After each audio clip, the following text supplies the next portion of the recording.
All right, so as the thumbnail and the title of this YouTube video suggests, here is the exact reasons why I walked away from an 82 unit building in Detroit. And you're going to know exactly why I walked away from it, why we even decided to pursue it in the first place, and everything in between. So, I've done over 250 plus real estate transactions. My name is Hayato. My partners and I have closed more than 1,000 plus deals over the last decade.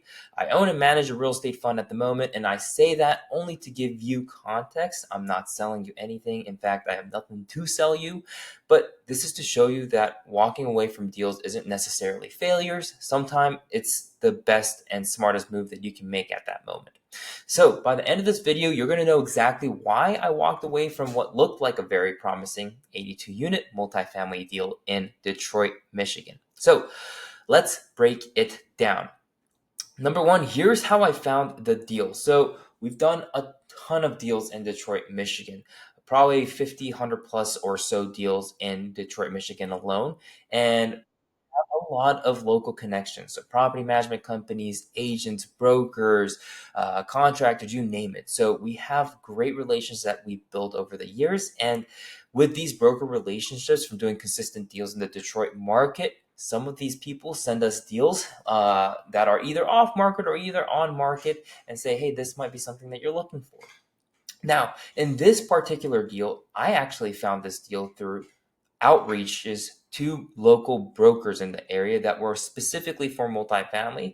And I did so by calling and outreaching outbound activities on Crexi and LoopNet. This particular deal was listed on Crexi. It wasn't listed on LoopNet. And so you want to look at as many platforms as you possibly can. And essentially, it's very easy. You just go on Crexi.com or LoopNet.com, and you'll see that these brokers have sometimes OMs, which are offering memorandums on their site that you can go ahead and download off. Otherwise, you're just going to have to call them, text them, email them, and then get some more information from them regarding that deal.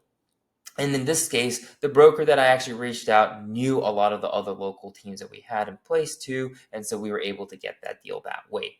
And so that's why this deal came across our desk from a combination of both, if you will, because we did do outreach on Crexi, and that's initially how I found it. However, this broker was already connected with some of our local partners and teams that they knew exactly how they work together. And so we got even more insight and information, and that's how we're able to actually navigate and get this deal together. So anyway, that's exactly how I found this deal. And the more deals that you do, the easier it's going to get to find and actually get deals, because they're just going to send you deals on a consistent basis. And the more they know what you're looking for, the easier it is for them to send you deals too.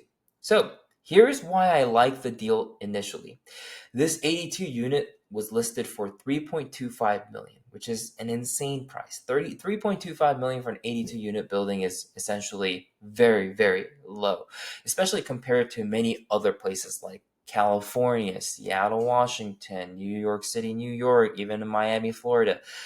82 units for 3.25 million does not happen unless it's a full gut rehab, which in this case it wasn't. This was already 70% or so occupied.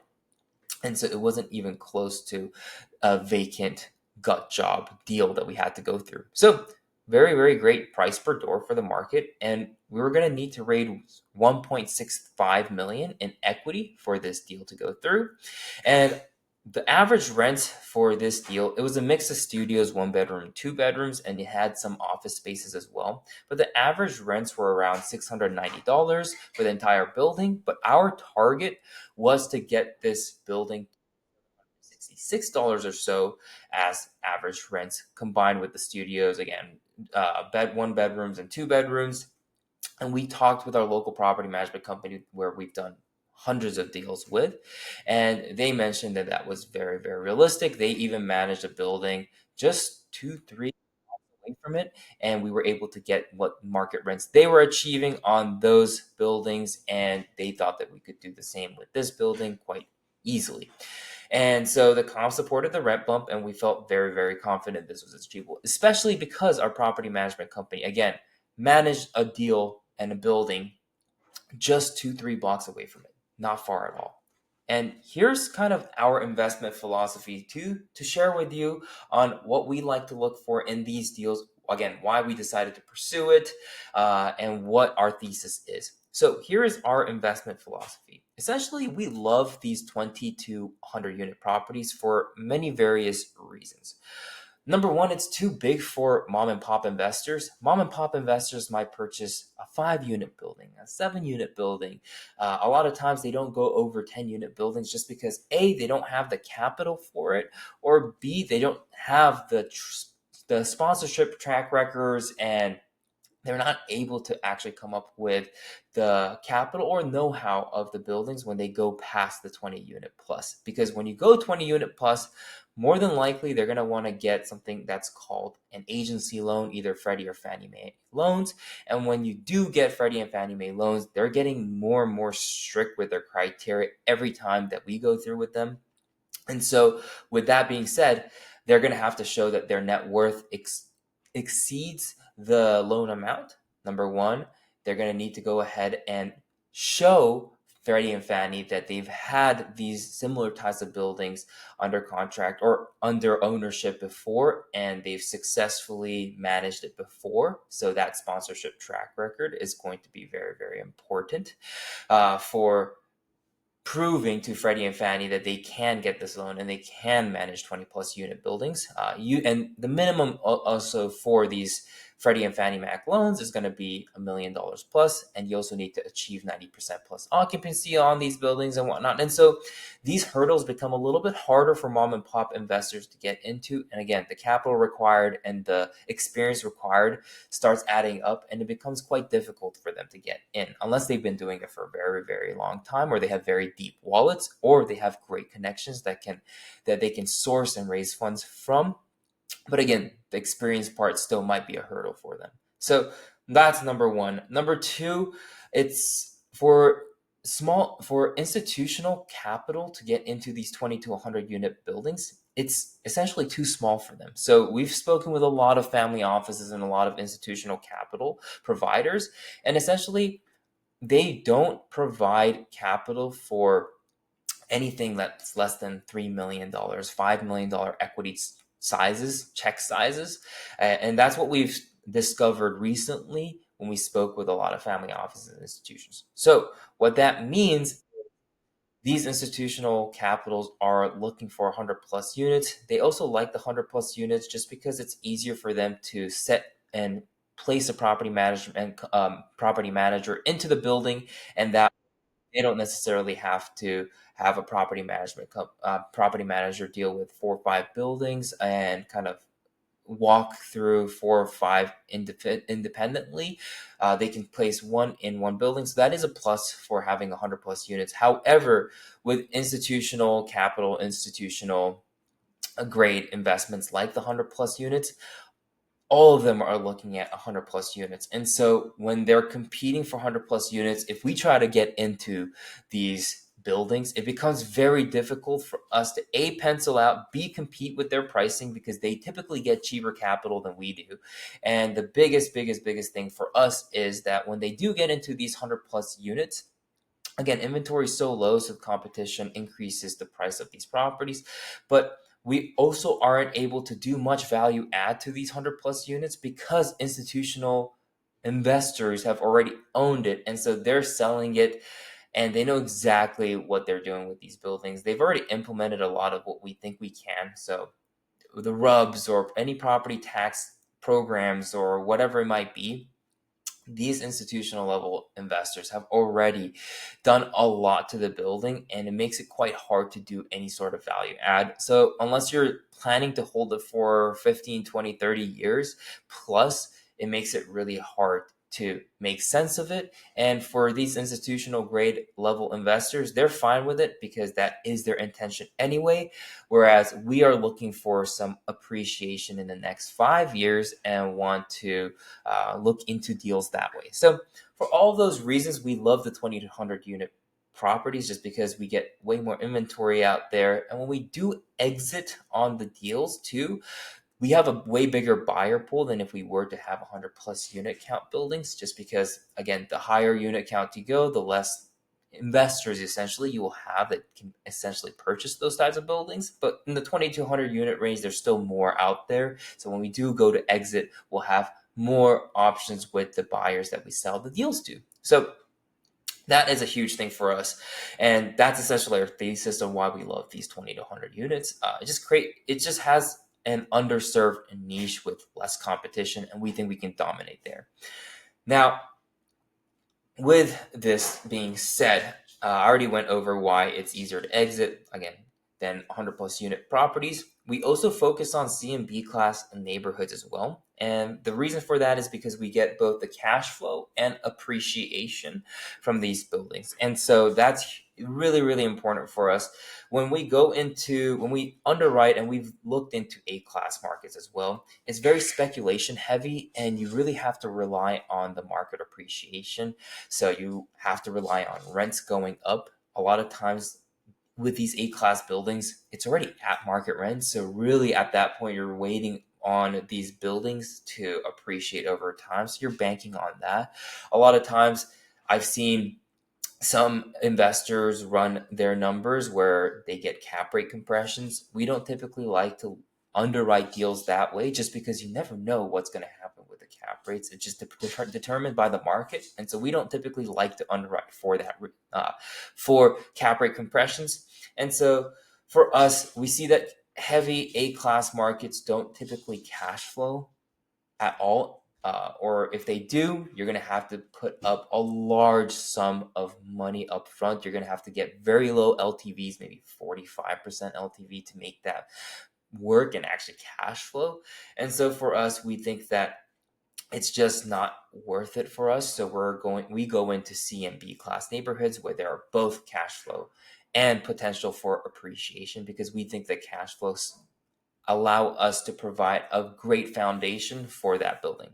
And we also avoid heavy, D-class markets, heavy D-class markets. We don't want to go in there. It's just too operationally difficult.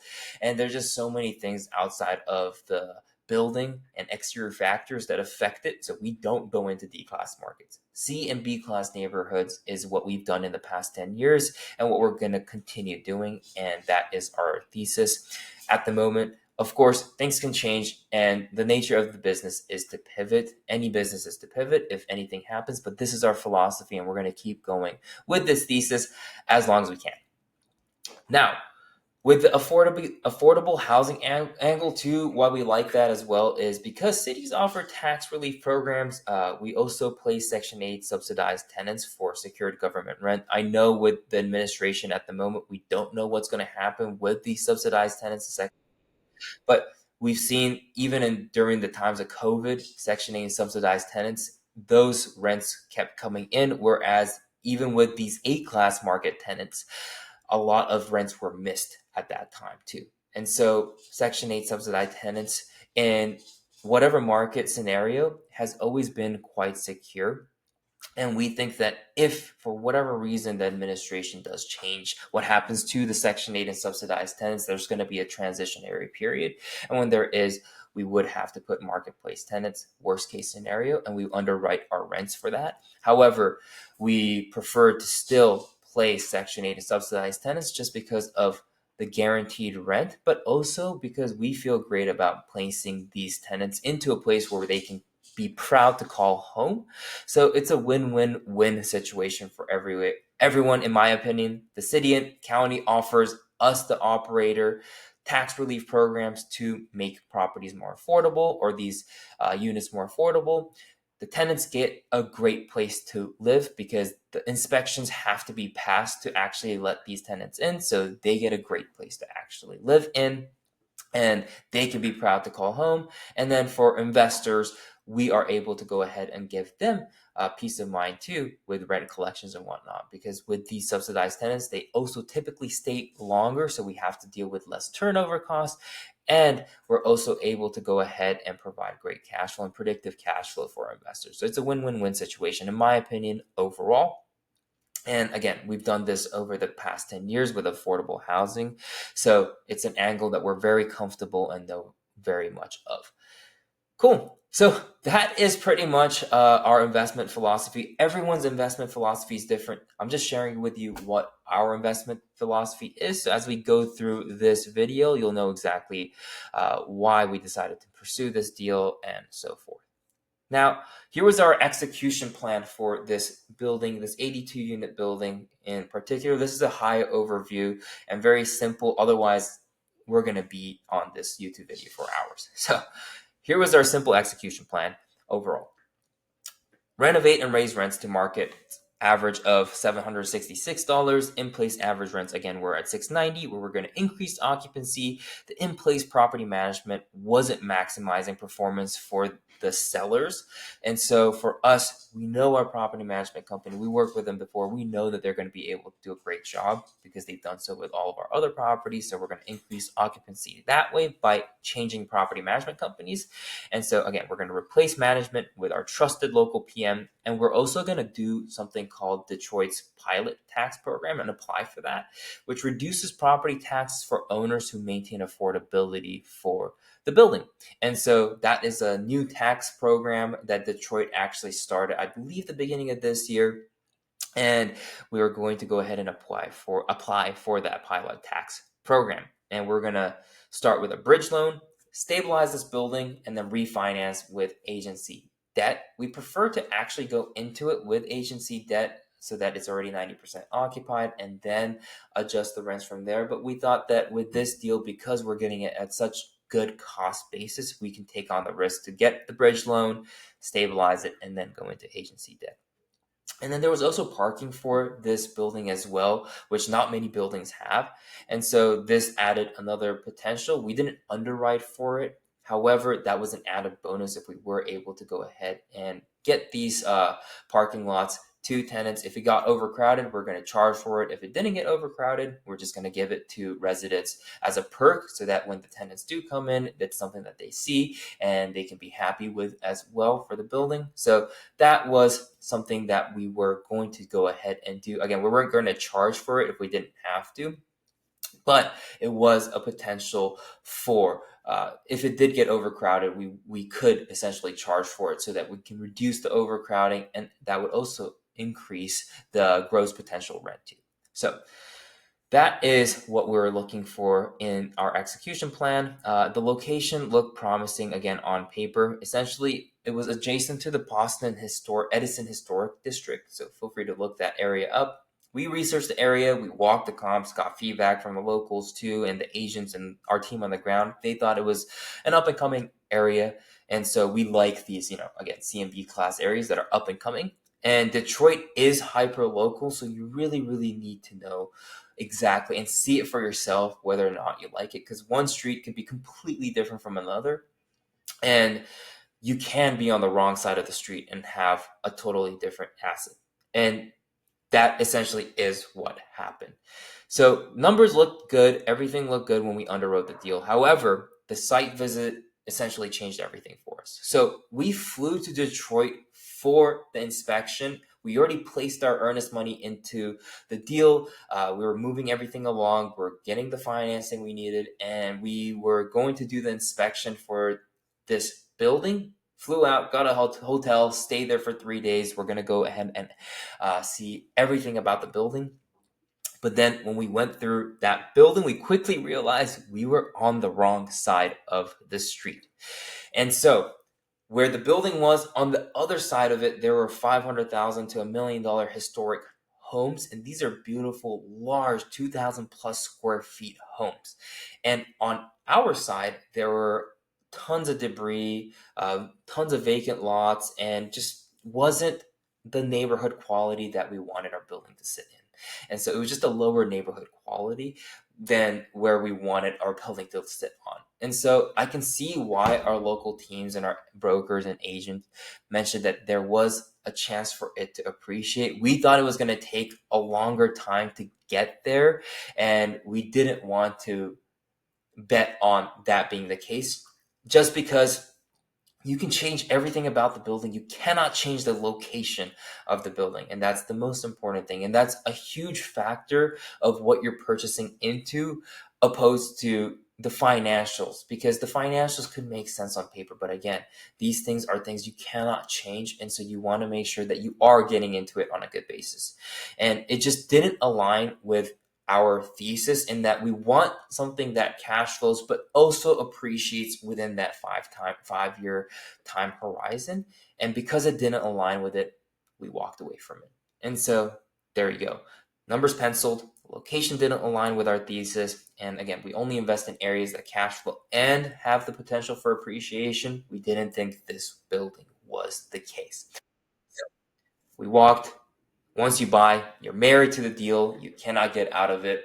I mean, you can if you wanted to exit on it and sell it. However, it makes it much more difficult once you're into the deal. It's just way easier to walk away from that deal and then pursue something that might be a little bit better. So that's all the reasons on why we walked. You just cannot justify and stretch it, even though we spent hundreds of hours and to find this one deal. We've analyzed 100 plus to actually find this one deal that actually penciled for us, but we weren't going to justify and stretch and convince ourselves that this was a good deal when it didn't match our thesis. So that's what we did. And here's what it taught us. We've analyzed 100 plus deals to find one that works, and sometimes it just takes 200. If it means that we have to analyze more deals to actually match our thesis, so be it. That's what we'll do. And when the right deal comes, we'll then be able to identify it even more, and it'll make it worth it that much more when we actually get the deal. And when the wrong ones shows its face, we just should not and we do not hesitate to walk on that deal, regardless of how much time and effort we put in the past. It's just not going to work if it doesn't match our thesis. So we stood our ground on that. So what do you think? Would you have walked away from this deal? Drop a comment below. Let's talk about it. If you found this breakdown helpful, hit the like and subscribe. And thank you so much for watching this video. Hope to see you on the next one.